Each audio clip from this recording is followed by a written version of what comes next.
the mystical blend of tradition, myth, and technology in Japan. Picture a land where ancient gods walk among mortals, where warriors live by a code of honor so strict they would rather die than break it, and where centuries-old traditions blend seamlessly with the most advanced technology on Earth. This is Japan, a nation that has captivated the world's imagination for centuries, yet still holds countless mysteries waiting to be unveiled. In the beginning, there was chaos. From this primordial soup emerged two divine beings, Izanagi and Izanami. With a jeweled spear, they stirred the ocean, and from the drops that fell formed the first island of Japan. This creation myth, recorded in the ancient text Kojiki, reflects something profound about Japanese civilization, a unique ability to forge order from chaos, to create beauty from simplicity. But let's fast forward to where history and legend begin to intertwine. Around 300 BC, wet rice cultivation transformed Japan from a land of hunter-gatherers into a sophisticated agricultural society. This wasn't just about food, it was about power. Those who controlled the rice paddies controlled the people, leading to the emergence of powerful clans and the first hints of what would become the imperial system. Think of rice cultivation like early Silicon Valley. It was the high-tech innovation of its day. It required complex irrigation systems, coordinated labor, and precise timing. The skills needed to manage rice production would later influence everything from Japanese architecture to its famous just-in-time manufacturing system. By the 5th century AD, Japan was ready for its first great cultural revolution. Imagine being an ancient Japanese person when Buddhist missionaries arrived from Korea, bringing with them not just a new religion, but Chinese writing, architecture, and governmental systems. It would be like if aliens landed today with technologies we couldn't even imagine. The Asuka period, 538-710 AD, saw Prince Shotoku, Japan's first great reformer, create Japan's earliest constitution. But here's something they probably didn't teach you in history class. This constitution wasn't just about laws. It was about creating a uniquely Japanese way of thinking that combined Buddhist philosophy with native Shinto beliefs. Think of it as Japan's first great act of cultural fusion, a skill that would become their superpower throughout history. Enter the Nara period, 710-794 AD, when Japan built its first permanent capital, modeled after China's Chang'an. But here's where it gets interesting. While they copied the Chinese grid system, they modified it to incorporate sacred mountains and existing Shinto shrines. This wasn't mere imitation, it was transformation. The Japanese took foreign ideas and reshaped them into something uniquely their own, a pattern we'll see repeated throughout their history. The Heian period, 794-1185, marked Japan's first great cultural flowering. The capital moved to Heian-kyo, modern-day Kyoto, and something remarkable happened. Japan began to develop its own distinctive culture. This was the age of the world's first novel, The Tale of Genji, written by a court lady named Murasaki Shikibu. Think about that for a moment. At a time when most of Europe was in the Dark Ages, Japan had a female author writing sophisticated psychological fiction. But beneath the elegant surface of the Heian court, power was shifting. The imperial aristocracy, more interested in poetry and proper etiquette than military matters, gradually lost control to provincial warrior families. These warriors would become the samurai, and they were about to change Japan forever. The rise of the samurai marked the beginning of Japan's feudal age, and with it came a new code of ethics, Bushido, the way of the warrior. Now, forget everything you think you know about samurai from movies. The real story is far more fascinating. These weren't just warriors, they were poets, administrators, and philosophers. A samurai was expected to be as skilled with a brush as he was with a sword. The first great samurai government was established in 1192 when Minamoto no Yoritomo became shogun. This began the Kamakura period. and with it came one of history's most unique political systems. The emperor remained the nominal ruler, but real power lay with the shogunate. It would be like if the United States had kept King George III as a figurehead while George Washington actually ran the country. But perhaps the most dramatic test of this new warrior society came in 1274 and 1281, when the Mongol Empire, which had conquered most of Asia, attempted to invade Japan. Both times, the samurai fought bravely, but it was nature itself that saved Japan. Massive typhoons, later called divine winds or kamikaze, destroyed the Mongol fleets. This reinforced the Japanese belief that their islands were divinely protected, a belief that would influence their worldview for centuries to come. The success against the Mongols gave Japan confidence, but it came at a steep price. The samurai who fought off the invaders demanded rewards, straining the Kamakura shogunate's resources. Imagine if the U.S. government had to compensate every soldier who fought in World War II with their own estate. That's essentially what Japan faced. This economic pressure, combined with political intrigue, led to the shogunate's collapse in 1333. What followed was one of the most fascinating periods in Japanese history, the Muromachi period. This era saw the rise of what Americans might recognize as quintessentially Japanese: Zen gardens, the tea ceremony, and no theater. But here's what makes this period truly remarkable. These refined arts developed during a time of increasing political instability. It would be like if abstract expressionism and jazz had emerged during the American Civil War.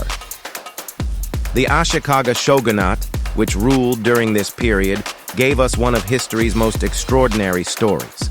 In 1408, the third Ashikaga shogun, Yoshimitsu, had a vision.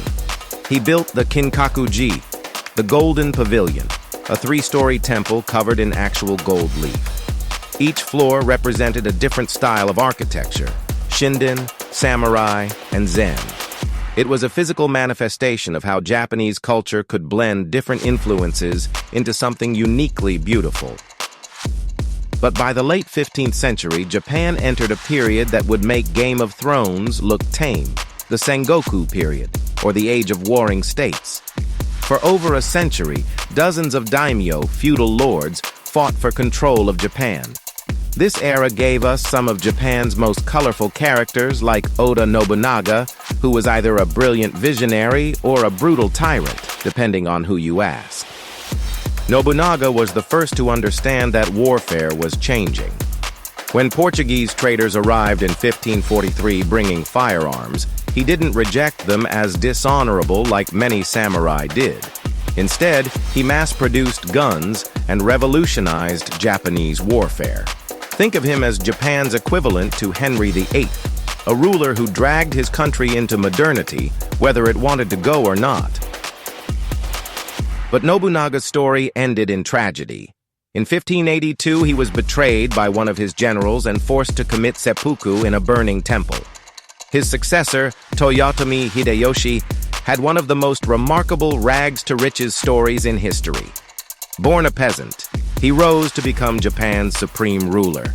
Imagine a medieval Japanese version of Abraham Lincoln. Hideyoshi completed Nobunaga's work of unifying Japan, but his ambitions didn't stop there.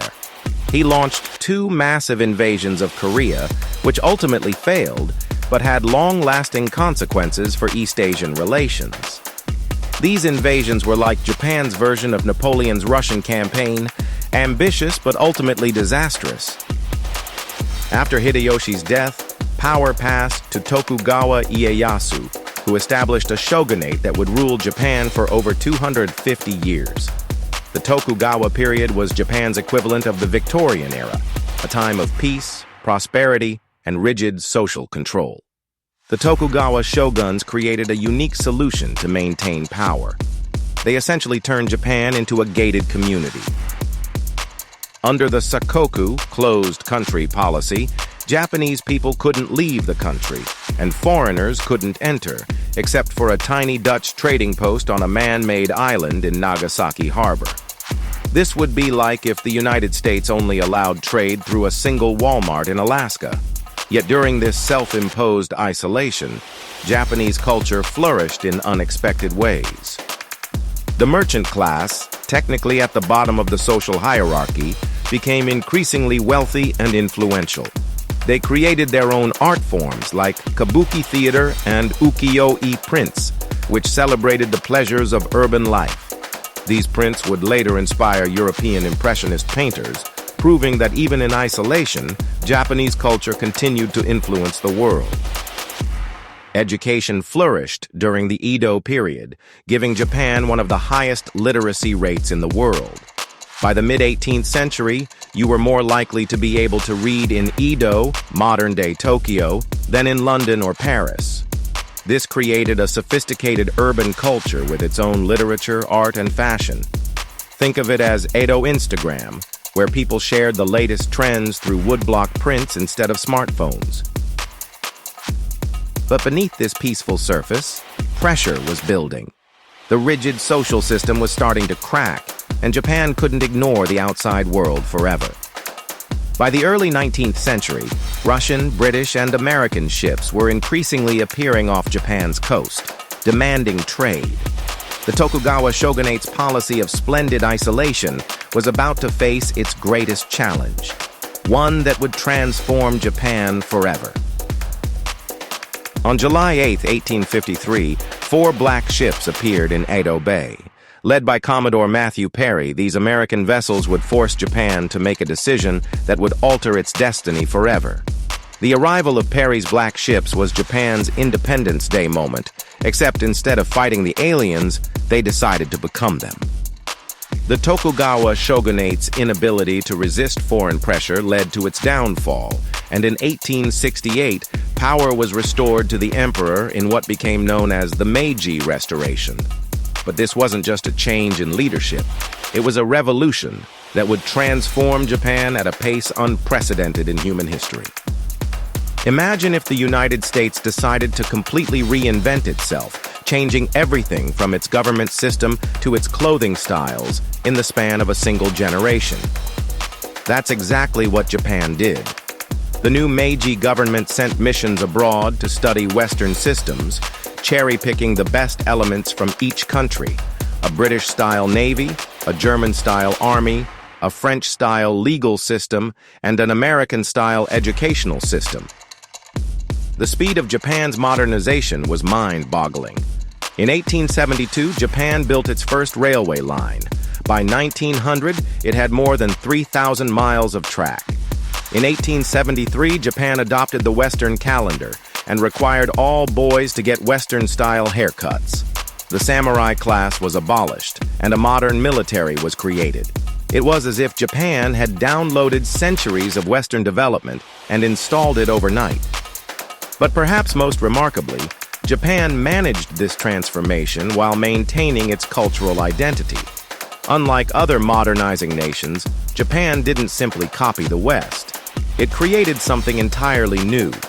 Japanese workers might wear Western suits to the office, but they'd return home to tatami floors and traditional baths. This ability to balance tradition and innovation would become Japan's signature strength. By the early 20th century, Japan had achieved what no other Asian nation had. It had become a modern industrial power capable of competing with Western nations. In 1905, Japan defeated Russia in the Russo-Japanese War, becoming the first Asian nation to defeat a European power in modern times. This victory sent shockwaves through the colonial world, proving that Asian nations could stand toe-to-toe with Western powers. However, Japan's rapid rise to power led it down a path that would ultimately end in tragedy. The nation's growing military strength and industrial might fueled imperial ambitions that would culminate in its role in World War II. The aftermath of the war left Japan devastated, with its major cities in ruins and its economy shattered.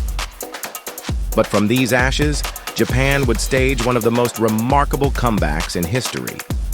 The post-war economic miracle transformed Japan from a defeated nation into an economic superpower. By the 1980s, Japan wasn't just rebuilding cars and electronics, it was reinventing them. Sony, Toyota, and Nintendo became global household names. Japan's manufacturing techniques, particularly the Toyota production system, would revolutionize how the world made things. This economic success was accompanied by a cultural renaissance. Japanese pop culture, anime, manga, video games, and fashion began spreading globally. Pokémon became a worldwide phenomenon. Studio Ghibli's films enchanted audiences everywhere. Japanese concepts like kawaii, cuteness, and otaku, geek culture, entered the global vocabulary. Today's Japan continues to fascinate and surprise the world. It's a nation where robot receptionists work in hotels, while master craftsmen still make samurai swords by hand. Where bullet trains run with split-second precision past thousand-year-old temples. Where convenience stores sell both ancient Buddhist amulets and the latest gacha toys. The story of Japan is, in many ways, the story of how tradition and innovation can not only coexist, but strengthen each other.